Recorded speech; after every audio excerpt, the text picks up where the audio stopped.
गर्मियों की खुली रसोई। एक तो इतनी गर्मी, ऊपर से सारा दिन किचन में खड़े रहो। इतनी गर्मी में ये किचन काटने को दौड़ता है। हाँ भाभी, बात तो आपकी बिल्कुल सही है। ऊपर से सबके कमरे में खाना पहुंचा कर आओ। ये लोग गर्मी में कमरे से नहीं निकलेंगे। हद हो गई। बच्चे भी इन भाइयों को देखकर बिगड़ रहे हैं। वर्क फ्रॉम होम ना हुआ, कोई बवंडर हो गया। परेशान कर रखा है। सारा दिन रूम में बैठकर काम करेंगे और वहीं बैठकर खाना भी खाएंगे।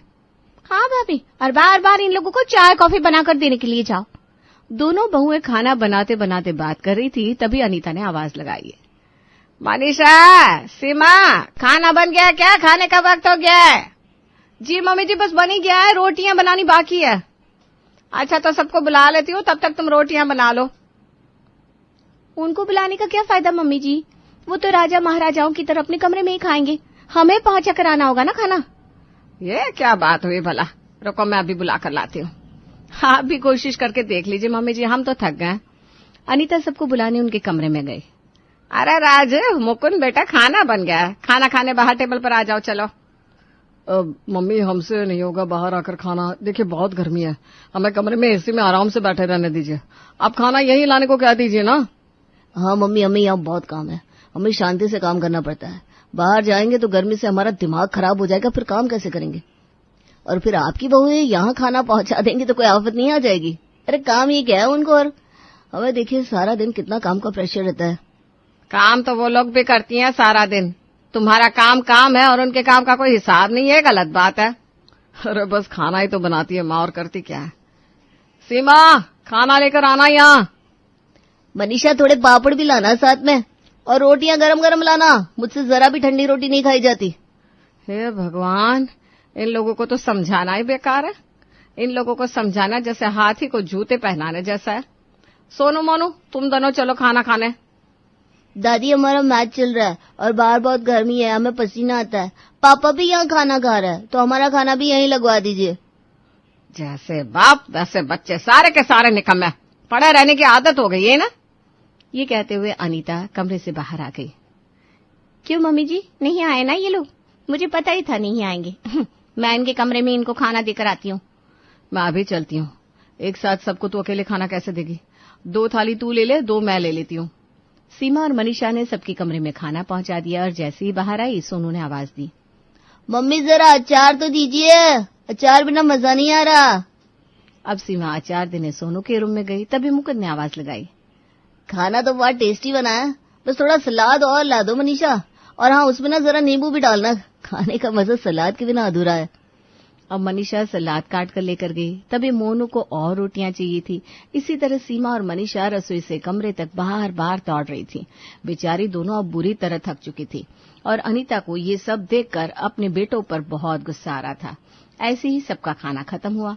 फिर सीमा और मनीषा सबके कमरे से जूठे बर्तन लेकर आई, उनको साफ किया और फिर खुद खाना खाने बैठी।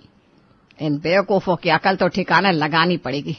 इनको समझाना होगा कि घर की बहुएं भी थकती हैं। ये सब तो निकम्मे हो गए हैं, बेड से हिला भी नहीं जाता इन लोगों से। क्या कर सकते हैं मम्मी जी, अब तो सोनू और मोनू भी इनकी तरह टीवी के सामने पसरे पड़े रहते हैं, एक नहीं सुनते। हाँ, कुछ कहने जाओ तो कहते हैं पहले पापा और चाचू को समझाओ, वो भी तो ऐसे ही कमरे में रहते हैं। ये लोग समझ नहीं रहे, इससे इनके शरीर पर कितना प्रभाव पड़ेगा। और थोड़ा हिलना डुलना चाहिए, थोड़ा बाहर टहल कर आना चाहिए, पर नहीं। देख लो, शाम होने को है पर मजाल ही अपने अपने कमरे से बाहर आ जाए। अब अनीता राजीव और मुकुंद को आवाज लगाती है, अरे राजीव, मुकुंद, आज शाम की चाय तुम दोनों बना लो। ये लोग खाना बनाकर थक गई हैं, तुम्हें बार बार जाकर कमरे में खाना भी देती हैं बेचारी, तो आज तुम लोग इन्हें चाय बनाकर पिलाओ। अब मम्मी, ये सब हमको मत बोला करो, ये चूल्हा चौका हमसे ना हो पाएगा। इनकी ड्यूटी है, निभाने दो इन्हें। भैया सही तो बोल रहे हैं, हमसे इतनी गर्मी में किचन में जाने की उम्मीद भी मत करना। अरे अभी अभी तो ऑफिस का काम खत्म हुआ है, अब हम आराम से टीवी देखेंगे। इनको बोलिए ना मम्मी, चाय बनाकर कमरे में ले आए। ये ऐसे नहीं सुधरने वाले, इनको सबक सिखाना होगा। पर कैसे मम्मी जी? बेटा, जब घी सीधी उंगली से ना निकले ना, तो उंगली टेढ़ी करनी पड़ती है। वैसे ही हमें इन्हें कुछ टेढ़े तरीके से ही समझाना होगा, नहीं तो आगे जाकर सोनू मोनू भी अपनी बीवियों के साथ ऐसा ही बर्ताव करेंगे। वो बात तो सही है बिल्कुल मम्मी जी, पर हम करेंगे क्या? मैं सब समझाती हूँ। तुम दोनों एक काम करो, गैस छत पर लगा दो। कल से शाम का खाना हम खुले में छत पर बनाएंगे। ऐसा कहकर अनीता ने सीमा और मनीषा को अपना प्लान समझा दिया, जिसको सुनकर सीमा और मनीषा के चेहरे खिल उठे। अब प्लान क्या है वो तो आगे की कहानी में पता लगेगा। तो चलिए देखते हैं गर्मियों की खुली रसोई कैसे घर वालों की अकल ठिकाने लगाती है। अगले दिन सीमा और मनीषा ने रसोई ऊपर छत पर सेट कर ली। लीजिए मम्मी जी, हो गई तैयार हमारी रसोई छत पर, और शाम भी ढलने को है, तो अब लग जाओ काम पर। आज से हम खाना यहीं बनाएंगे, और याद है ना क्या करना है? जी मम्मी जी, सब अच्छे से याद है। आपने जैसा कहा है बिल्कुल वैसा ही होगा। बेटा एक काम करो, पहले शाम की चाय बना लो, चाय का टाइम हो गया है। और मोनू जरा चाय की पत्ती ऊपर छत पर दे जा। क्या दादी, अब छत पर चाय की पत्ती क्या करेगी? उसका काम तो रसोई में होता है। हाँ तो रसोई छत पर है बेटा। अब तेरी मम्मी और चाची को भी तो नीचे रसोई में गर्मी लगती थी, तो ऊपर खुले में रसोई डाल दी। जा बेटा जल्दी से चाय की पत्ती ले आ। हाँ अब ये नई आफत डाल दी दादी ने, खुले आसमान के नीचे रसोई। दादी मम्मी को बोला चाय की पत्ती नीचे आकर लेकर जाए। तेरी मम्मी के कमर में बहुत दर्द है बेटा, और मनीषा ज्यादा ऊपर नीचे करेगी तो थक जाएगी ना, फिर तुम सबके लिए खाना कौन बनाएगा? ठीक है दादी, लाता हूँ। अब मोनू ने नीचे किचन से चाय पत्ती ली और ऊपर जाकर चाय की पत्ती दे दी। ये लीजिए चाय पत्ती, जाऊँ मैं? अरे नहीं बेटा, अब आया है तो थोड़ा रुक जा, चाय बन गई है, बस लेता जा। दो जल्दी से चाय, तो मुझे जाना है, मेरी मूवी निकल जाएगी। यहाँ कितनी गर्मी है। यहाँ कहाँ गर्मी है, यहाँ तो मस्त ठंडी हवा चल रही है। तुम्हें आदत नहीं है ना बाहर की ठंडी हवा की, इसलिए तुम्हें गर्मी लग रही है। सोनू जरा तुम भी आ जाओ। ये चाय कब बनेगी आप लोगों की? आपने कहा था 5 मिनट में चाय बन जाएगी, यहाँ खड़े हुए मुझे आधा घंटा हो गया। ये चाय है कि बिरबल की खिचड़ी? बस हो ही गई चाय। वो क्या है ना, चाय को जब तक ठीक से उबालो नहीं तब तक उसका स्वाद नहीं आता। सोनू जल्दी आ ऊपर। क्यों, क्या हो गया? मैं क्यों आऊँ? ऊपर मोनू है ना, उससे बोलो जो बोलना है। अरे बेटा मोनू, ये चाय और नमकीन साथ में नहीं ले जा पाएगा, तू भी आ जा उसकी हेल्प करने, और आते टाइम ना जरा भुजिया का डब्बा लेते आना। मोनू 2 बार जाकर चाय ले आएगा, इसमें क्या बड़ी बात है? प्लीज मुझे उठने को मत बोलो। तुझे तो मैं कमरे से निकाल कर रहूंगी, बड़ा आया हुक्म चलाने वाला। अरे बेटा मोनू तेरा छोटा भाई है, कुछ तो सोच इसके बारे में। सीमा की बात सुनकर मोनू को भी सोनू पर गुस्सा आ गया। अरे मैं अकेले क्यों करूं? सोनू भैया मैं आपका छोटा भाई हूँ, कोई नौकर थोड़ी ना हूँ, आपको आना ही पड़ेगा। आप आइए, हम दोनों साथ में मिलकर चाय और नमकीन लेकर चलते हैं, वरना आज आपको चाय नहीं मिलेगी। मोनू की बात सुनकर अब सोनू के पास कोई चारा नहीं था। आता हूँ, रुको।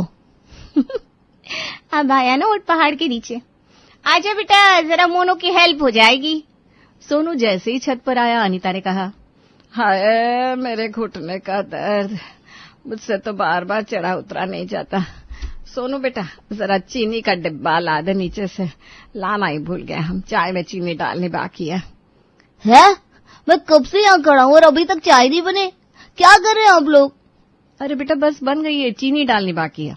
सोनू तू जा जल्दी से नीचे से चीनी का डब्बा ले आ। अरे ये क्या चल रहा है, बिना मतलब के दौड़ा रहे हो। लाता हूँ आपकी चीनी। अब सोनू फिर नीचे गया, चीनी का डब्बा ले आया। ये लो चीनी का डब्बा, मैं तो थक गया, आप लोगों ने बहुत परेशान कर दिया है। और तुम सब मिलकर जो हमें परेशान करते हो रोज, उसका क्या? हम भी तो लाकर देते हैं ना तुम्हें कमरे तक।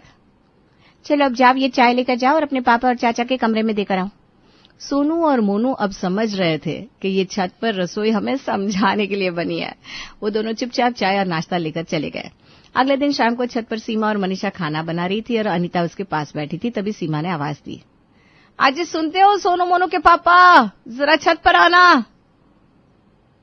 अब क्या हो गया, क्यों बुला रही हो?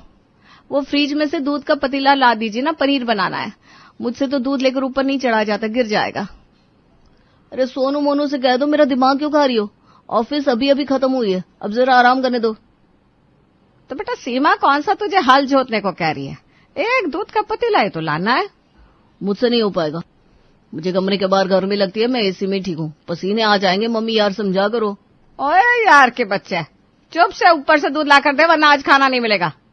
और कितना अपनी हड्डियों को जंग लगवाएगा निकम्मे। कहीं तुझे ऐसा तो नहीं लग रहा कि छत तक तू दूध सही सलामत ला नहीं पाएगा? ऐसी बात नहीं है मम्मी, मैं अभी दूध ऊपर लाकर दिखाता हूँ, मुझसे बिल्कुल नहीं करेगा, देख लेना। राजीव अपने एयर कंडीशन कमरे से बाहर निकल कर आया और फ्रिज से दूध निकालकर छत पर ले गया। अरे वाह बेटा, ये हुई ना बात, देख कितना आराम से दूध का पतीला ऊपर ले आया। ये सीमा से तो कुछ नहीं होता। हाँ मम्मी, ले तो आया पर गर्मी से बेहाल हो गया हूँ, अब अपने कमरे में जाता हूँ। भैया अब आ ही गए तो जरा नीचे से सब्जियां भी ला दीजिए ना प्लीज। अब तुम लोगों के लिए बार बार नीचे ऊपर करता रहा हूँ मैं, बस यही काम बचा है मेरा ना। मुकुंद, मुकुंद, जरा नीचे से सब्जियां ला कर दे। मुझसे और ऊपर नीचे नहीं किया जाएगा।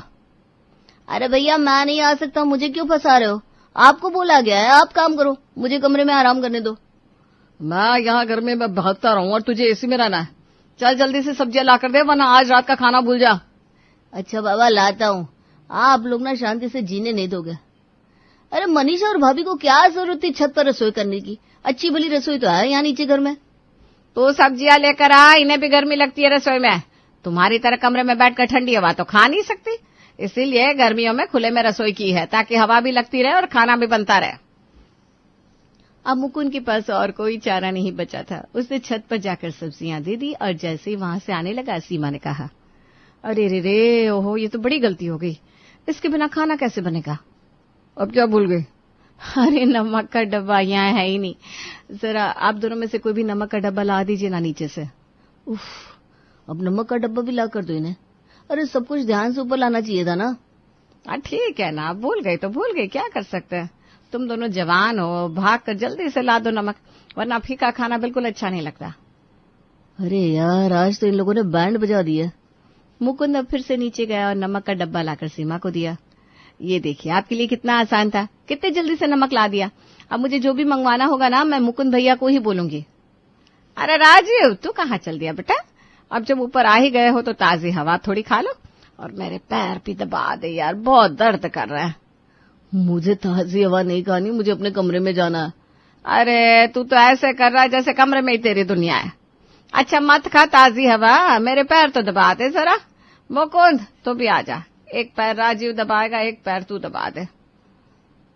ये अच्छी मुश्किल है, पता नहीं ये लोग कौन से जन्म का बदला ले रहे हैं। आज तो इन लोगों ने कसम खाई है कि चैन से जीने नहीं देंगे। हाँ भैया, मुझे तो लगता है ये इनकी साजिश है हमें सबक सिखाने की। जैसे हम इन्हें हर काम के लिए बार बार अपने कमरे में बुलाते थे, वैसे ही ये भी हमें बार बार भगा रही है। मुकुंद, बात तो तुम्हारी सही है, मुझे भी दाल में कुछ काला ही लग रहा है। अरे क्या खुसुर पुसुर चल रही है दोनों भाइयों में? चलो जल्दी से आकर मेरे पैर दबाओ। कुछ बोलती नहीं हो तो सर पर चढ़ गया हो। राजीव और मुकुंद अब बुरे फंस चुके थे। वो दोनों छत पर बैठकर अनीता के पैर दबाने लगे।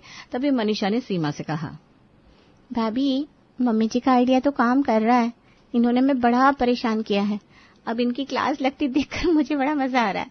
हाँ मनीषा, मेरे कलेजे को तो ठंडक मिल रही है इनको कमरे से बाहर छत पर देखकर, और कैसे बार बार भागना पड़ रहा है इन्हें।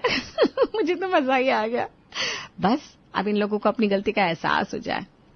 वो तो ठीक है भाभी, पर सोनू मोनू को भी सबक सिखाना है ना, और आधा तो कल सिखा दिया उन्हें। कैसी उनकी हालत खस्ता हो गई थी, बाकी का काम आज करते थे। हाँ मनीषा, सोनू मोनू को आवाज लगाते हैं। सोनू मोनू, कहाँ हो दोनों? जल्दी ऊपर आओ। हम पढ़ रहे हैं, हमें डिस्टर्ब मत कीजिए मम्मी, पढ़ने दीजिए। मुझे पता है तुम दोनों कोई पढ़ाई वढ़ाई नहीं कर रहे हो, मैंने अभी तुम लोगों को सोशल मीडिया पर ऑनलाइन देखा है। चलो ऊपर आ जाओ। अरे ये क्या है, बिना मतलब क्यों परेशान कर रहे हैं? देखो तुम्हारे पापा और चाचा कितना काम कर रहे हैं, तुम्हें उनकी हेल्प करनी चाहिए ना। और मैं तुम दोनों के लिए मैंगो शेक बना रही हूँ, पीना हो तो आ जाओ ऊपर। वाह, मैंगो शेक, हम अभी आते हैं। अब आ रहे हो तो फ्रिज में से मैंगो लेते आना, उसके बिना मैंगो शेक कैसे बनेगा? ये देखो फिर इनका काम शुरू। मैं सच कह रहा हूँ, ये हमें जानबूझकर परेशान कर रहा है। पर सही भी है ना, इतना ऊपर नीचे करके मुझे समझ में आया कि हम जब मम्मी और चाची को बार बार कमरे में बुलाते थे, कभी खाना लाने कभी पानी देने, उनको कितनी दिक्कत होती होगी ना। हाँ, वो दोनों हमारे लिए खाना बनाती है, हमारे सारे काम करती है, और हम है कि उन्हें समझती ही नहीं।